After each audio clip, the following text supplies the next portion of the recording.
Hare Krishna. So I heard from many devotees already that how bad they're feeling that this retreat is coming to an end. But I can give you the secret of not feeling bad. So the next step, the next thing you do, make it more exciting than this retreat. The retreat was exciting, and if you can look forward to something that's even more exciting, then you will feel rejuvenated, you feel happy. So that is what spiritual life is. Spiritual life is a process of continuous progress. There is no room for stagnation. Either you move forward or you move backward. This spirit soul is dynamic. Dynamic means it's moving. So spirit soul needs to move. So either the soul will move forward or the soul will move backward. So now that we have embarked on this spiritual journey, we must make it a point to move forward.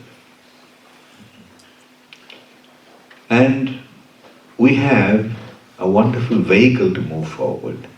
Just like when you get into a train or a boat or a plane, then all you have to do is you sit there and the plane moves, the ship moves, the train moves. So we are actually in a spiritual journey in a vehicle.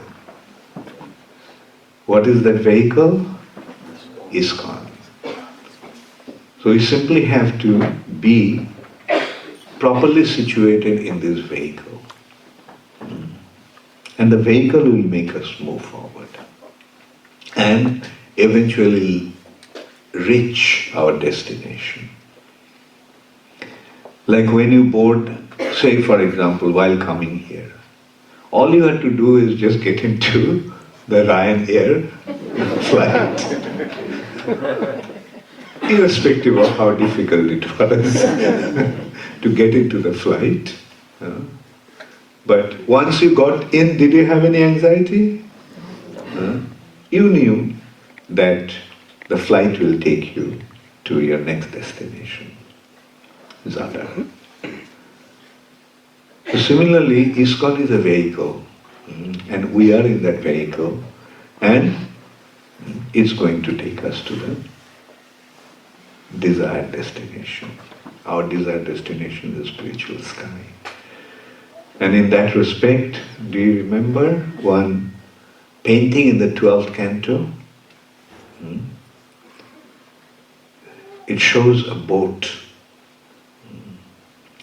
in the ocean of material nature. This ocean of material nature is filled with all kinds of dangerous aquatics. But when you're on a boat, do you have to worry about those aquatics? No, you are safe from them. And in the boat, what the devotees are doing? They're chanting and dancing on the deck. And the boat is moving with the speed of Hare Krishna Mahamantra on the sail. There are so many sailboats here. How does the sailboat move? With the wind. So what is the wind that is making this boat move? Hare Krishna Mahamantra. And on the mast there is a flag saying ISKCON. And who is steering the boat? Who is the captain of the boat? Srila Prabhupada. So that is what ISKCON is, a wonderful vehicle, and all we have to do is just become properly situated in that vehicle. And we'll reach the goal, no doubt about that. I just tell devotees that just make it a point to die in ISKCON. That means never ever leave ISKCON, just stay in ISKCON, so that at the end of your life you can be in ISKCON, still can be in ISKCON. And it's guaranteed that you will reach your destination.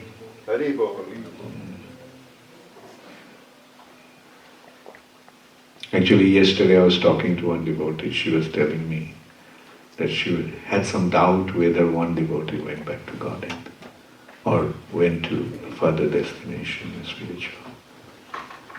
And my answer was, don't worry about that. Be completely convinced that whoever is living his body in ISKCON, surrounded by devotees, he is going to have a different destination. Even if he or she doesn't go back to Vaikuntha, or not Vaikuntha, we are not going to be happy being in Vaikuntha.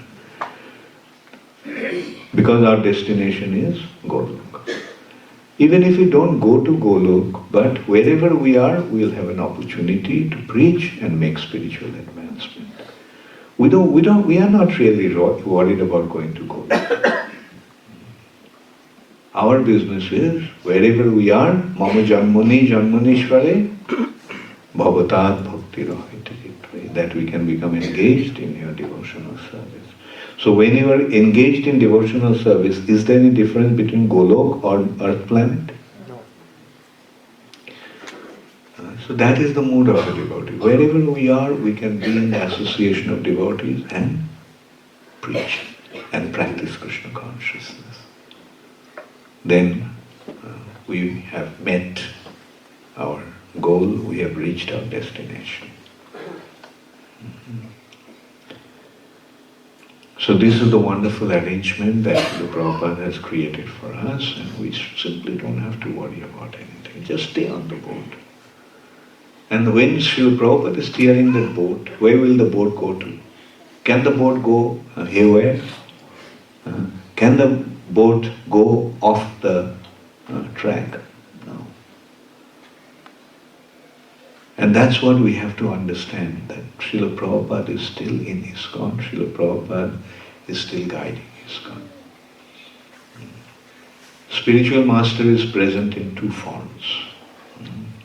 How many of you know in those two ways that the spiritual master is present? How many of you want to know? Okay. Spiritual master is present in the form of his Bopu, means physical form.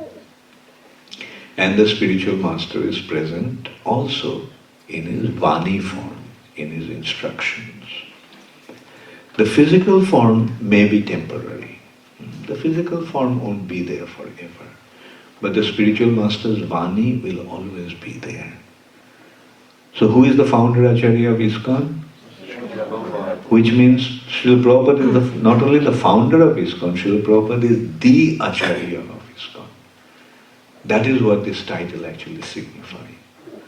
Srila Prabhupada is the Acharya. Acharya means spiritual master, guru.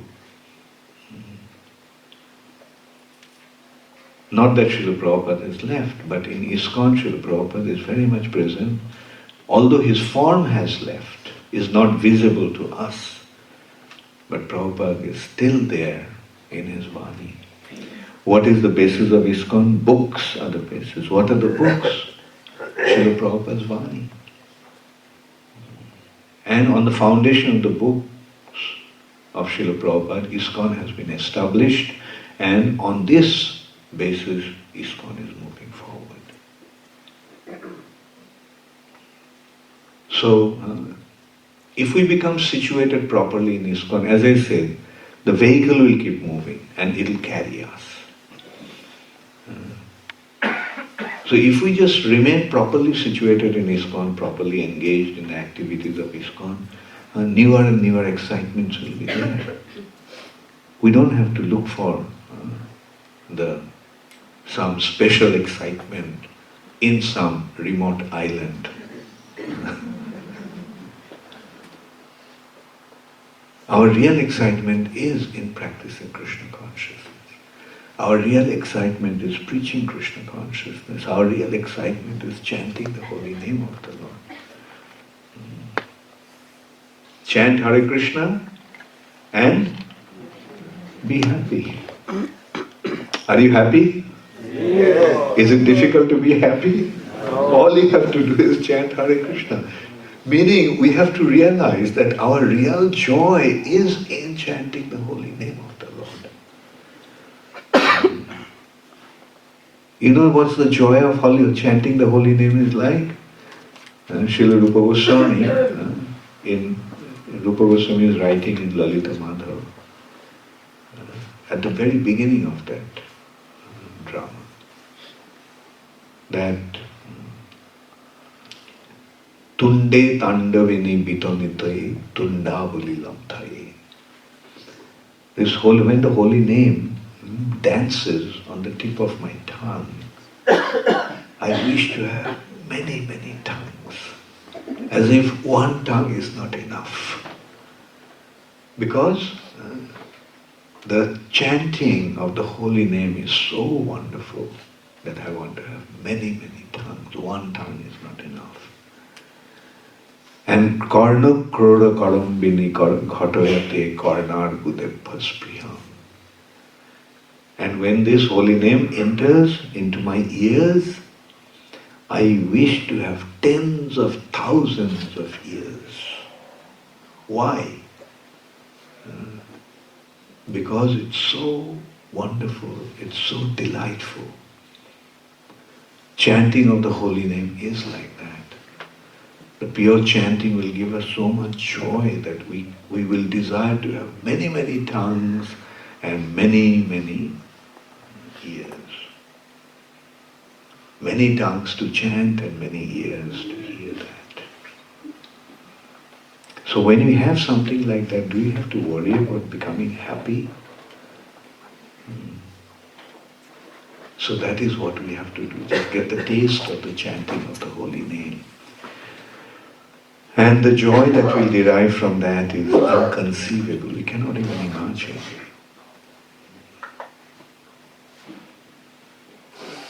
So if we remain in ISKCON, that will happen. Just remain in ISKCON. Become properly engaged in the activities of ISKCON. You may not be in the temple, but if you become actively involved in the activities of the mission of ISKCON, then you are in ISKCON. I know many of you go out of your way to preach. Although you're working, the free time that you get, you go out, meet people, go to the houses and preach. And that is, you are in ISKCON. You are in ISKCON, but through your activities. And when these people become Krishna conscious, and even before they become Krishna conscious, when you go out and preach, isn't preaching very wonderful, very exciting? Isn't distributing books very exciting? Meeting new people, it's always nice to meet people. Sometimes some people may not be so nice, but you do come across in course of your preaching many, many receptive people. So that is what really matters. And when you come across these receptive people, maintain your relationship. Just be nice to them, show how much you care for them, and they will respond. People are living in such an unfriendly world that people think that dogs are their best friend. So can you imagine how unfriendly a world they are living in? None of their relatives are their friends anymore. Their near and dear ones are not that near anymore. So much so that they have to look for love from their dogs. So that shows how starved they are of love. And here we are to offer the love to them, real love. not exploitation of the body. What goes on in the name of love in this world today is just exploitation of the bodies. That's not love. That's lust. That's another form of hatred actually. Exploitation.